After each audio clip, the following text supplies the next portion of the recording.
এই মাহফুজ, বললাম তো থাকবেন না, এই মাহফুজ, এই আসিফ, এই নাহিদ, এই হাসনাত, এই সার্জিস রাস্তার টোকায়ের কাছেও মার খাবে, কেউ ঠেকাইতে আসবে না। কি মনে করে মাহফুজ? মনে করে কি ও নাকি 5 কোটির নিচে নাকি ও কোনো করে, ওর সাথে কোনো ডিলিংস 5 কোটির নিচে নাকি করা যায় না।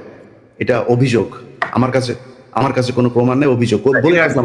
এই অভিযোগগুলো আমরা এখন না বলি, কারণ এখন কথা হচ্ছে না, কিন্তু এই যে মানুষগুলি তারা যে এখন মনে করেন যে মবতন্ত্রে এই মব মানে শাহবাগীদের বিরুদ্ধে কথা বললে তার গায়ে লাগে, তিনি এখন এটা চান না। মাহফুজকে 1000 কোটি টাকার মালিক বানাই দেবো আমি, $1 বিলিয়ন মালিক বানাই দেবো। $1 বিলিয়ন, $1 বিলিয়ন মালিক হওয়ার পরে মাহফুজ মনে করে কি মেম্বার নির্বাচন করে পাশ করে আসতে পারবে? মাহফুজ ডাকতো, ওরা স্থানীয় নির্বাচন করতে চাইছে কেন? ওরা আগে ওই করতে চায়, ওই যে টুর্নামেন্টের আগে, বড় টুর্নামেন্টের আগে কিছু ম্যাচ হয় না, ওইটা খেলে ওরা মনে হয় মেম্বারই নির্বাচন, ধরেন আসিফকে এই হাতি মার্কায় অমুক ইউনিয়ন পরিষদের মেম্বার নির্বাচনে ভোট দিন, এভাবে মনে হয় ওরা মেম্বার হিসাবে আগে দেখে আসতে চাচ্ছিল মাঠটা কি অবস্থা, তারপরে জাতীয় নির্বাচন। জামানত নিয়ে আসতে পারবা না বিএনপি এবং জামাতের কাছ থেকে। অতএব এত লাফানোর কিছু নাই যে আপনি এসছেন মপতন্ত্রের মাধ্যমে, আপনি এখন এসে সবকিছু আইন কানুন ভাবে তারপরে দেখান। আইন, এই যে বিচারকগুলোকে আপনি সরাইলেন, কোন আইন দিয়ে সরাইছিলেন? উপদেষ্টা বানাইছিলেন, বাংলাদেশের সংবিধানে ছিল, আপনি বসাইলেন কেন? আপনারা যেভাবে উপদেষ্টা হয়েছেন এটা কোন আইনে ছিল? এখন বিডিআর এর মামলার সময় আপনি আইন দেখান, এখন উদিচির মামলার সময় আপনি আইন দেখান, 21 আগস্টের মামলার সময় আপনি আইন দেখান, ওই ফেনীতে যেই বনোজ কুমার আর ব্যারিস্টার সুমনরা যেটা করে গিয়েছে সেই 16 জন মানুষ এখন পর্যন্ত তারা কেন কন্ডেম সেলে আছে? আপনি করতে পারেন নাই, সময় পান নাই। শামা ওবায়দের সাথে অন্ধকারে সিনেমা হলে চিপাই গিয়া বসে সিনেমা দেখার সময় পান, এই কাজ করার সময় পান না। এটার জবাব বাংলাদেশের মানুষের কাছে। আমি বলেছি যে 5 বছর, 10 বছর, 20 বছর, যত বছর প্রয়োজন হয় থাকুক তারা। আমরা তো বিএনপির কাছ থেকে বেশি সুবিধা নিতে পারতাম, তাই না? আমরা সেটা করিনি, আমরা বলেছি এরা থাকুক। বরং বিএনপি অনেক ক্ষেত্রে এই বাংলাদেশের সবচেয়ে, এই যে 3 জন লোক এখন বসে কথা বলছে এখানে, এই 2-3টা লোক এখন বিএনপির সবচেয়ে বড় শত্রু। কার জন্য হয়েছে? আমরা বাংলাদেশের মানুষের জন্য, এই ছাত্রদের জন্য। তারা গোনাই ধরে না, মনে হয়েছে যে এইভাবে এসে তারপরে কয়েক বিলিয়ন টাকা কামায় তারপরে মনে হয় তারা বাংলাদেশে আবার ক্ষমতায় আসবে। এত সহজ? আপনার মতো এরকম কয়েক বিলিয়ন ডলারের মালিক বাংলাদেশে বিএনপির অনেক নেতা আছে, নাম ধরে বলতে পারি, তারা আওয়ামী লীগের সময় কামাইতো। আপনি কি মনে করেন নাকি আজকে এই বিতর্কে আর গেলাম না, তারা কামাইতে পারতো, কিন্তু তারা কিন্তু টাকা দিয়ে আপনি বাংলাদেশে রাজনীতি করতে পারবেন। আপনার চেয়ে বহু টাকাওয়ালা লোক বসে আছে বাংলাদেশে। আমি একটা জিনিস, সরি ইলিয়াস, আমি ইন্টারাপ্ট করার জন্য, যে জিনিসটা আমি আমার সকালবেলা দেখে খুবই মেজাজ খারাপ হয়েছে। নাসিরউদ্দিন পাটোয়ারি, জাতীয় নাগরিক পার্টির একজন খুবই গুরুত্বপূর্ণ নেতা, সে আজকে একটা স্ট্যাটাস দিচ্ছে, মানে আমার দেখছেন, কেউ দেখছেন এটা স্ট্যাটাস? ইলিয়াস দেখছো? আমি খেয়াল করিনি। সেই স্ট্যাটাসে সে বলতেছে জিয়াউর রহমান লুটেরা। মানে কি ধৃষ্টতা! মানে এই ছেলে তো রাজনীতি করার কোনো অধিকারই নাই, রাইটই নাই, কোনো রাজনীতি করার বিন্দু মাত্র তার পলিটিক্যাল ট্রেনিং নাই। মানে সে জিয়াউর রহমান ক্যারেক্টারকেও বোঝেনি, জিয়াউর রহমানের রাজনীতিকেও বোঝেনি, জিয়াউর রহমানের কন্ট্রিবিউশনকেও বোঝেনি, এবং জিয়াউর রহমান বাংলাদেশের জন্য কি সেটাও বোঝেনি। সে বলে দিল লুটেরা। এত বড় ধৃষ্টতা! আশ্চর্য ব্যাপার। মানে একটা রাজনীতিতে, মানে আমি বলবো যে এই সময়টা, এই যে ওয়াকারের এই ইস্যুটা নিয়ে একটা কিন্তু মোরাললেস জাতীয় ঐক্যের একটা অবস্থা সৃষ্টি হয়েছে।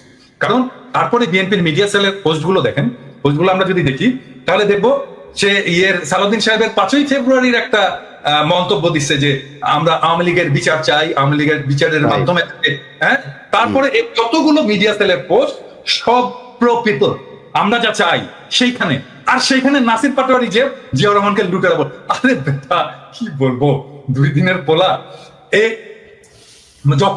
যখন রাজনীতি মানে কি আসলে এটাই বোঝেনি। রাজনীতি মানে তো ফ্রেন্ডশিপ তৈরি করা, বন্ধুত্ব তৈরি করা। তুমি বন্ধু বানাবা, তুমি যত জনকে পারবা বন্ধু বানাবা, তোমার স্পেয়ার অফ ইনফ্লুয়েন্স বানাবা। এখন আমরা বলবো যে বিএনপি, আমরা যেটা চাই সে জায়গায় বিএনপি আসছে, স্বাগতম, আসেন আমরা একসাথে কাজ করি। এই আওয়ামী লীগকে আপনারাও চান না, আমরাও চান না। আপনি চান বিচার, আমাদের হয়তো সামান্য কিছু আছে, তফাৎ আছে, কিন্তু আসেন আমরা বসে আমরা একসাথে কাজ করি। এবং এই সময়টা আসলে আমাদের তৈরি করা উচিত যে আমরা যতগুলো রাজনৈতিক দল আছে, আমাদের যত মত আছে, অ্যান্টি ফ্যাসিস্ট মত আছে, তাদের একসাথে বসার একটা বাস্তব শর্ত তৈরি হয়েছে। আসেন আমরা একসাথে বসি, ডায়ালগ করি, আওয়ামী লীগ প্রশ্নে আমরা একসাথে একটা সিদ্ধান্ত নিই। এবং আমার মনে হয় আমরা বাকি সবাই ইনক্লুডিং বিএনপি আওয়ামী লীগ নিয়ে এখন একটা সিদ্ধান্ত নেওয়ার মতো অবস্থায় আমরা চলে আসছি, এবং দ্যাটস ওয়ান্ডারফুল। আজকে দেখেন 27 নম্বরে ইয়ে হয়েছে, এই যে আওয়ামী লীগ মিছিল করছে এই ইয়ে করে, হ্যাঁ ঠেকাইছে কারা জানেন? ছাত্র দলের ছেলেরা ঠেকাইছে। আমার তো ছাত্র দলের ছেলেদের এখন স্যালুট দিয়ে বলতে হচ্ছে যে ভাই বাবা বুকে আয়, হ্যাঁ এইটাই তো চাই আমরা, তো এই ছাত্র দল চাই আমরা, তো এই বিএনপি চাই। হ্যাঁ, সো এখন তৈরি হয়েছে একটা অভূতপূর্ব একটা জাতীয় ঐক্যের প্রেক্ষাপট, যেই জাতীয় ঐক্যের উপরে দাঁড়ায় আমরা পরবর্তী জায়গায় যাইতে পারি।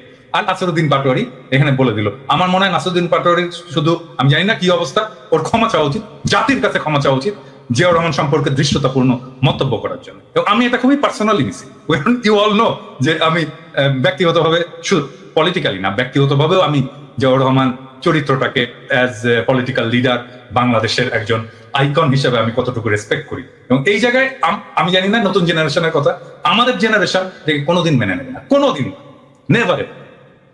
এইটা যদি ছাত্ররা না জানে, নতুন দলের লোকেরা যদি না জানে, তাহলে রাজনীতি না করাই। না দাদা, ওই যে ছাত্র উপদেষ্টা বা ছাত্র যারা তাদের নেতৃত্বে আছে, তাদের যে বডি ল্যাঙ্গুয়েজ বা তাদের যে হাবভাব আর কি, এটা ঠিক মনে হয় না যারা বিপ্লব করে আসছে আর কি, মনে হয় যেন একটা ওই এলিট পলিটিক্যাল পার্টি। মনোজ ভাই, আপনি দেখেন শুরুর দিকে আমরা যখন আসিফ নজরুলের ব্যাপারে কথা বললাম, আমি আসিফ নজরুলের ব্যাপারে কথা বলার পরে এই আসিফ সবার আগে এসে আসিফ নজরুলের পাশে দাঁড়াইলো, কিচ্ছু বলি নাই, হজম করেছে। আজকে আপনি আপনার বইতে লিখেছেন ক্যান্টনমেন্টে আপনি জানেন হাসনাত গিয়েছে, হাসনাত বলেছে না যায় নাই সে, আপনি গিয়েছেন। এখন আমরা কোনটা, ক্যান্টনমেন্টে কিছু একটা ঘটেছিল, আমি বলেছিলাম যে ডক্টর ইউনূসকে প্রধান উপদেষ্টা বানাইতে চায়নি, আসিফ নজরুলকে বানাইতে চাইছিল। এখন তো আপনারা স্বীকার করছেন, এতদিন স্বীকার করেন নাই কেন? এতদিন স্বীকার করা উচিত ছিল। তাইলে তো আসিফ নজরুল, আসিফ আজকে যায় মানুষের কাছে যায় বলে যে সে তার আসিফ নজরুলের সাথে তার সম্পর্ক ভালো নাই, ইলিয়াস ভাই কেন আমার পেছনে লাগলো। আরে ভাই, আপনার সাথে ভালো সম্পর্ক না আমি কেমনে বুঝবো? আপনি প্রথম আলো নিয়ে আমার যে রক্তের ভেতরে এন্টি ইন্ডিয়ান যে সেন্টিমেন্ট আমার ভেতরে কাজ করে, তার সবচাইতে বাংলাদেশের প্রধান দোষর হলো গিয়া প্রথম আলো আর ডেইলি স্টার। আপনি সেই প্রথম আলোর কাছে যায় তারপরে আপনার বই ইয়ে করেন, আপনি আর জায়গা পান নাই কোথাও। আপনার পক্ষে কথা বলবো কেমনে? আমরা তো বলতে চাই একটা দল দরকার ছিল যারা কিনা রাজনৈতিক শক্তির বাইরে গিয়া বাংলাদেশটাকে একটা সুন্দর জায়গায় নিয়ে যাবে। এই জন্য মানুষ জীবন দিয়েছিল, মানুষ আপনাদেরকে ব্ল্যাঙ্ক সাপোর্ট দিয়েছিল যে যা মনে চায় করেন, যত বছর প্রয়োজন হয় করেন। আপনার তো এই ডক্টর মোহাম্মদ ইউনূসকেই রাখতে চান নাই, তার মানে আসিফ নজরুলকে রাখতে চেয়েছিলেন। কে চেয়েছিল, কেন চেয়েছিল? তারা কি এখনো আছে আসিফ নজরুলের সাথে? তাহলে থাকলে তারা কারা? ক্যান্টনমেন্টের সেই অংশটাকে আমাদের সামনে তুলে ধরতে হবে। ক্যান্টনমেন্টের সেদিন কি হয়েছিল সেটা খুঁজে বার করা খুব জরুরি।